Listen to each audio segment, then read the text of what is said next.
Once upon a time, there lived twin sisters who turned out to be worst enemies. They were not identical, but their names were Sonia and Sophia. Right from when they were kids, they fought over everything that they ever came across. Their toys, clothes, shoes, and even the attention of their parents. Sonia, at a point, broke a glass cup on her twin sister's head when she realized that Sophia had used her special cup to drink some tea. Sophia, in return, switched her twin sister's shampoo with hair removal cream 2 days before her school cultural dance performance. By the time they turned 14, the entire house had become a battlefield. Sonia once locked Sophia outside in the rain for 3 hours. Sophia responded by pouring paint into Sonia's school bag the night before her exams. Their parents, Mr. and Mrs. Wabata, were now exhausted. Every day was chaos, and nothing that they did to make their daughters love one another worked. One evening, the girls got into a brutal fight in their living room. It started with a slap and ended with broken plates, blood on the wall, and a near fire incident from a candle that they knocked over whilst fighting. So, Mr. Wabata decided that it was high time to separate the twins. He sent Sonia to go live with his brother in another city, leaving Sophia alone in their home. The twins were so excited to finally be apart. They lived their separate lives happy and made new friends who did not constantly remind them of their twin. For the first time in their lives, they lived in peace. Sonia thrived in Port Harcourt. Her uncle was so strict but kind. Under his mentorship, she became disciplined, focused, and ambitious. She joined her school science club and won a statewide robotics competition. Whilst her twin sister Sophia, who was back in Enugu, found peace in her own way. She took up painting and dance, hobbies that she had never been able to enjoy in the chaos of competing with her sister Sonia. Her calm, confident spirit began to shine, and her grades improved sporadically. But everything changed when the twins turned 23. Sophia got married in Enugu to a young man who she dated during her time at the university. Her sister Sonia did not attend the wedding, as Sophia never wanted her around. She moved into her husband's house and soon fell pregnant with child. Her husband Chima was a successful architect who worked with a prestigious firm that handled high-end projects across Nigeria. He was kind, patient, and deeply in love with Sophia. However, his work took him around the country, and Sophia, now 7 months pregnant, often found herself alone in their home. She kept herself busy with baby preparations, arranging the nursery and buying clothes for the baby, who was due to be born in 2 months. One afternoon, her husband Chima returned from a trip with an announcement. "Babe," he said, rubbing her belly gently, "the company is sending me to Lagos for a month. It's a last-minute project for one of our top clients who requested for my services in particular." Sophia's face dropped as she looked right at him. "So you're leaving me alone again?" she asked her husband, who smiled and revealed to her that she was coming with him. "I've already booked our apartment by the sea," he said to Sophia, who could not hide her excitement. All her life, she had never been to Lagos. The thought of finally going filled her with so much excitement as she packed up her bags, ready to travel. A week later, they arrived at the luxurious sea view apartment in Lagos. It was everything Chima had promised. Sleek, modern, and peaceful, with glass walls that opened to the ocean. For the first time in weeks, Sophia felt alive again.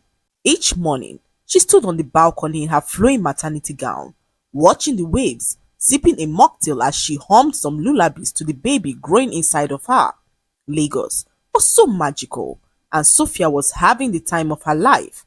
She took a stroll around the estate and came across a salon in the corner.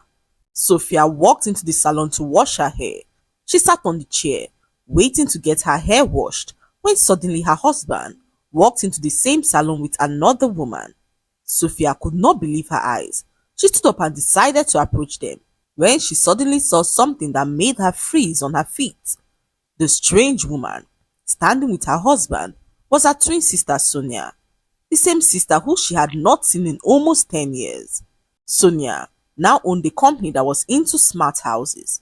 She was now based in Lagos and had to work with Chima on the job that brought him to Lagos. Sophia stood there stunned, her swollen belly rising and falling with each shaky breath. Of all the women in Lagos, it had to be her twin sister Sonia. Her eyes moved between her husband and her twin sister, and Sophia did not know how to feel. Had 10 years really changed anything? She thought to herself as she looked at her sister, who stood there shocked as well to see her. Chima had always heard about her twin sister Sonia, but never got the chance to meet her. Chima, in that moment, looked like a deer caught between two ravenous tigers. They didn't say a word, but their silence in that moment spoke louder than words. Sonia smiled at her sister and reached out for a hug, but Sophia was too wary to fall for her tricks. She pulled her husband's hands and dragged him back to the apartment, urging him to work with someone else. "You can't possibly work with my twin sister," she said to Chima, who told her that his client chose Sonia specifically to work on the project. "We were both handpicked by the client. There's no way we can change that now," Chima said carefully. "It's not personal, Sophia. It's just work." But deep down, Sophia felt the old warning signs. The same feeling she used to have whenever Sonia set her eyes on something that she wanted. She remembered how Sonia once snatched her childhood best friend just because she called Sophia her favorite twin, or how Sonia flirted with her secondary school crush just to spite her. History, she feared, was about to repeat itself, and Sophia was not willing to let that happen. She pleaded with her husband to abandon the project, but Chima saw no reason to do so. He reassured her that she had nothing to worry about, and Sophia decided to trust her husband, knowing how much he loved her. Sonia, on the other hand, could not understand what was happening. She had never met Chima before in her life, but found herself connected to him. It was so strange to realize that he was her twin sister's husband. Sonia tried to shake it off, but the feeling only grew stronger each time that she saw him. The late-night design reviews, the casual laughter over building sketches, the way he said her name, everything stirred a storm inside of her that she could not control. At first, she kept her distance, doing everything within her power not to stir up her emotions, but the more that she was around him, the more her emotions grew. Soon, it became unbearable. So one night, they walked late at the project site. The lights were dim, the rain outside tapping gently against the glass windows. Chima stood beside her, explaining a new structure in his design. Sonia wasn't listening. She was watching the way his lips moved, how his eyes lit up with passion. She didn't know when she reached out and touched his arm. He looked at her, and in that look, something snapped. They kissed, just once, but that kiss became the crack in the dam. From then on, they could not stop. They began to meet in secret, at the project office, in hotel lounges, even inside Sonia's car parked in a quiet corner of the estate. It was wild, intense, and riddled with guilt, but neither of them stopped. Sonia tried to make an excuse for what she was doing. She started believing that maybe, just maybe, fate had made a mistake, that she was the one meant to be with Chima. As for Chima, he had never felt anything like it. Sonia was bold, fiery, confident, everything that used to draw him to her sister Sophia. But now, Sophia was quiet, emotional, and exhausted. He convinced himself that he still loved her, but Sonia made him feel alive. And so their relationship began. Months later, Sophia went into labor, alone in a hospital room in Enugu, screaming in pain and betrayal, and her husband Chima was in Lagos, tangled in the sheets with her twin sister Sonia. When the hospital tried to reach him on his phone, it was switched off. Sophia gave birth to a beautiful baby girl, tears running down her cheek, not from the pain of childbirth, but from the piercing pain of abandonment. 3 days later, Chima returned back to Enugu to find his wife rocking their baby to sleep. He felt so ashamed of himself, knowing that he wasn't there for her birth, knowing that he was in the hands of her twin sister, while his wife bore the pain of labor alone. The thought haunted him, but it was not enough to stop him. When Sophia looked up at him, her eyes were blank. "I named her Zikora," she whispered, rocking her baby slowly. "It means show the world, because one day I'll show the world what betrayal looks like." Chima stood there frozen, As guilt washed over him like a tidal wave, he stepped forward, trying to speak, but she raised a hand. "Don't," she said calmly, as Chima began to beg. He made excuses as to why he wasn't around, but Sophia knew better than to believe him. She sat there, perceiving the perfume of another woman on her husband, whilst his lips lied at every word that fell from them. Sophia did not scream. She didn't accuse. She simply stood up, placed baby Zikora gently in the crib, and walked into the bathroom, leaving her husband to marinate in his guilt. She locked the door behind her and leaned against it, finally letting the tears to fall, not because she was weak, but because she was finally done pretending that she wasn't broken. Inside the bedroom, Chima sat on the edge of the bed, staring at the crib. The baby's small breaths filled the room with a softness that he didn't deserve. His hands trembled as he reached for his child, who he had never held. He held her for the first time and wondered what the hell he was doing, sleeping with his wife's twin sister. He picked up his phone, determined to end things with Sonia, when he heard a faint cry on the other end of the phone. What happened? He asked Sonia, who informed him that she was in Enugu and had to meet him immediately. Chima's heart pounded in his chest as he tucked the baby back into her crib and tapped lightly on the bathroom door, informing his wife that he'll be back soon, but Sophia did not respond. She simply turned on the tap, letting it run like a wall between them as Chima grabbed his car keys and rushed out of the house. He met Sonia a few minutes later at a quiet restaurant far from their home. She sat in a corner, waiting as Chima approached her looking so worried. "What's going on?" he asked as Sonia began to cry all over again, informing him that she lost their pregnancy. Chima opened his eyes in shock as he never knew that she was ever pregnant. The words slammed into him like a punch as Chima sank into the chair in disbelief. "But he never told me," he said to Sonia, who informed him that she was going to tell him before she finally lost it. Chima buried his face in his hands. The weight of his betrayal was now too heavy to carry. He had to do something about the mess and decided to break it off with Sonia before things got out of hand. He informed her that they had to end things, but Sonia flared up in anger on hearing it. "How dare you leave me at a time like this, at a time when I need you the most?" she asked Chima, who explained to her that whatever they had was a mistake. "I'm married to your twin sister, for crying out loud," he said to Sonia, whose blood boiled at the mention of her twin sister. "So you're not choosing her over me?" she asked Chima, who told her that there was no need to choose because Sophia was already his wife. "Even before I met you, I had chosen her. That's why she's my wife. Please stay away from us and never call my number again," he said to Sonia as he walked out of the restaurant, leaving her alone in her tears. Sonia returned to her hotel room in disbelief. She could not imagine that Chima would do this to her after all the times that they shared. She could not bear to see her twin sister with the man that she loved, so she picked up her suitcase and drove to their house. Sonia arrived at their house in the dead of the night, banging on their front door like a woman who was possessed. Sophia opened the door slowly, holding her newborn baby in one hand. She froze at the sight of her twin sister, with a suitcase in hand. A cold chill ran down her spine as she asked her what she was doing in her house. Sonia stepped inside without invitation. "I'm not leaving," she said. "He chose you, fine, but I won't be pushed aside like I'm nothing." Sophia laughed bitterly and began to speak. "So this is your plan? You betray me, then move into my home like a stray dog?" Sonia snapped on hearing this. "I have the same right as you over your so-called husband. I'm pregnant for him, so his blood runs inside of me as it does in you." Sonia, in that moment, lied to her sister that she was pregnant for Chima. She knew that this was the only way to break her sister and her so-called marriage. Sonia was ready to do everything within her power to have Chima, even if it meant lying. Chima, who was in the bathroom when everything occurred, emerged from the hallway and met Sonia in his home. His eyes widened in disbelief as he asked her what she was doing in his house.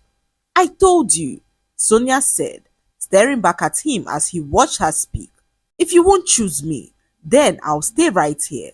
Let's see how long you can pretend to be a faithful man with two women under your roof."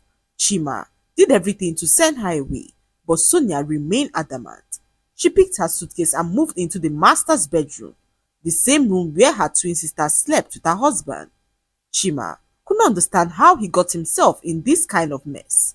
He pleaded with his wife to give him some time to move her twin sister out of their home, and Sophia did not say a word to him. She just stood there, boiling as she watched her sister Sonia throw her things out of her own bedroom. Sophia quietly packed her things and moved into the empty room down the hall. Her husband, after much pleading, moved in with her as they both left Sonia to sleep in the master's bedroom alone. Night came and Sonia could not stand the thought of Chima sleeping on the same bed with her sister. A wave of rage coursed through her body as she tossed and turned on the bed, plotting on how to break their marriage apart. The next morning, while Sophia went to buy some diapers in the supermarket, Sonia quickly prepared breakfast for Chima, who was still asleep in his room. She left a note on the table to make it seem like it was his wife Sophia who prepared the breakfast.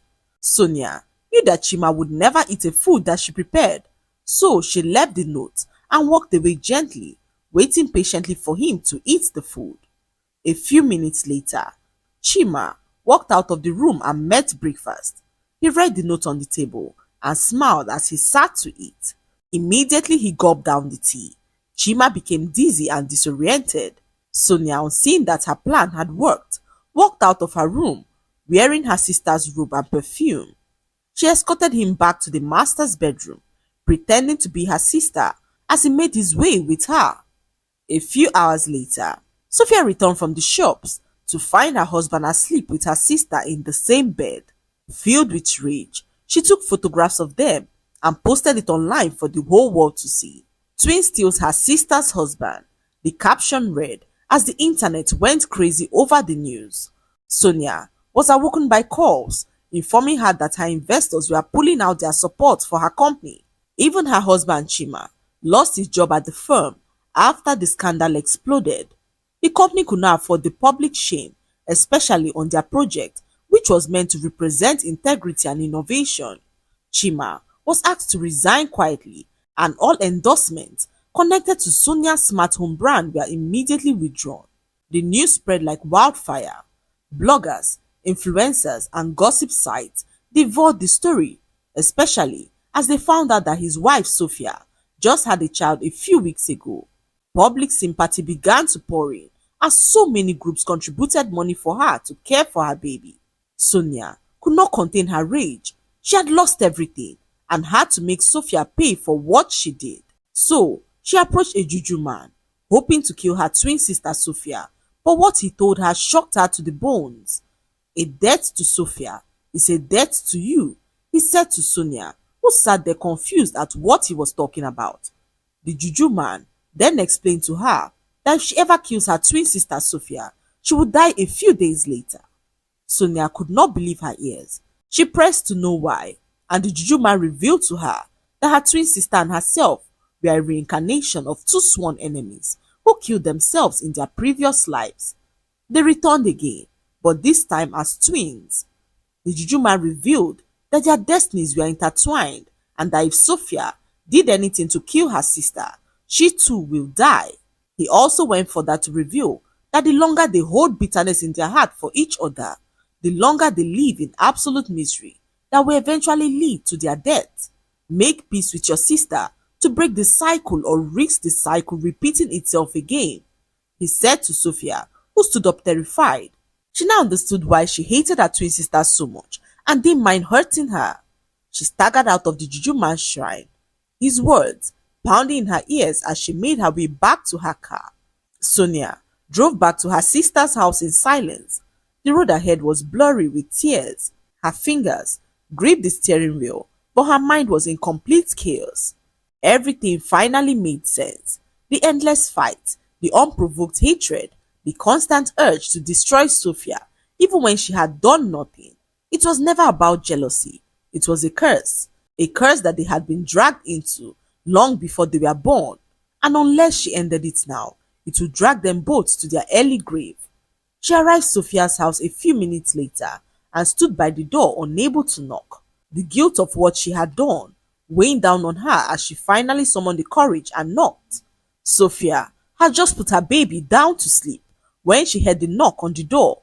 She rushed to check who it was and saw her sister Sonia, who looked remorseful and sad. "Why are you here?" Sophia asked her sister Sonia, who got down on her knees and began to plead for her forgiveness. "Sophia," she whispered, her voice trembling. "I'm so sorry," she said to Sophia, whose lips trembled as she asked her what she was doing at her door. "I went to kill you," Sonia replied honestly. "I thought if you disappeared, that I'd finally be happy and free from the hatred that had welled up in my heart. But instead, I found the truth." Sophia's body went cold as she asked her what she was talking about. Sonia then told her all that the Juju man had said to her, that if she killed her, that she too will die. "We are not just sisters, Sophia. We are reincarnated enemies who killed each other in our previous life. We returned as twins, and bitterness followed us into this life.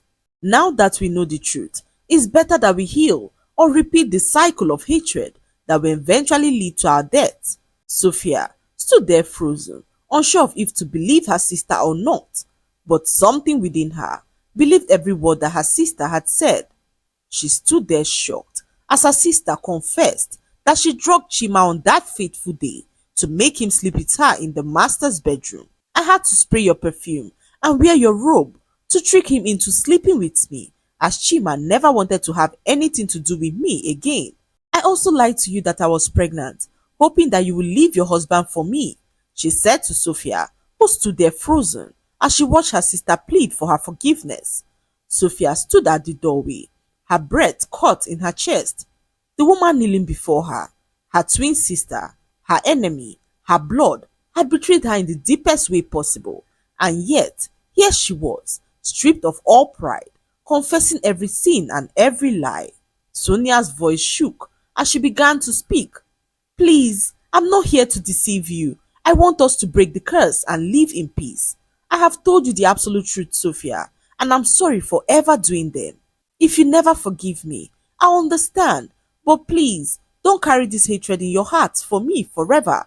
For a long moment, Sophia said nothing.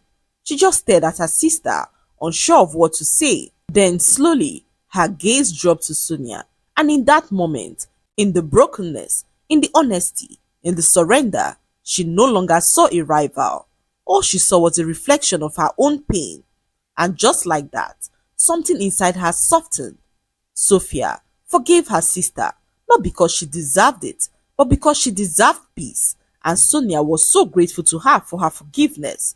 She also apologized to her sister for ruining her business, but Sonia smiled and informed her that she deserved it. She returned back to Lagos and began to rebuild her business again from the scratch. Slowly, with the help of a few loyal friends, she began rebuilding her smart home consultancy, not for fame, not to outshine Sophia, but simply to work and live with integrity. Meanwhile, in Enugu, Sophia's life began to shift as well. Chima, deeply remorseful, spent every day trying to earn back her trust. He no longer worked with the big firm, but took several jobs to support his family. He was home more, present, attentive, not just with baby Zikora, but with his wife Sophia, who decided to forgive him. It wasn't easy, but Sophia reminded herself that forgiving someone did not mean forgetting. It was choosing to move forward, even when your heart still limped from the blow. So, she lived each day, healing from the betrayal and reminding herself that the curse had finally been broken. The lesson to be learned from this story is that hurt can travel through generations, disguising itself as rivalry, jealousy, and pain until someone is brave enough to end the cycle. Sometimes, those who hurt us the most are battling demons we cannot see or curses we do not understand. But true healing begins when we choose peace over pride, truth over secret, and forgiveness over revenge, not because others deserve it, but because we deserve to be free. I hope you enjoyed the story.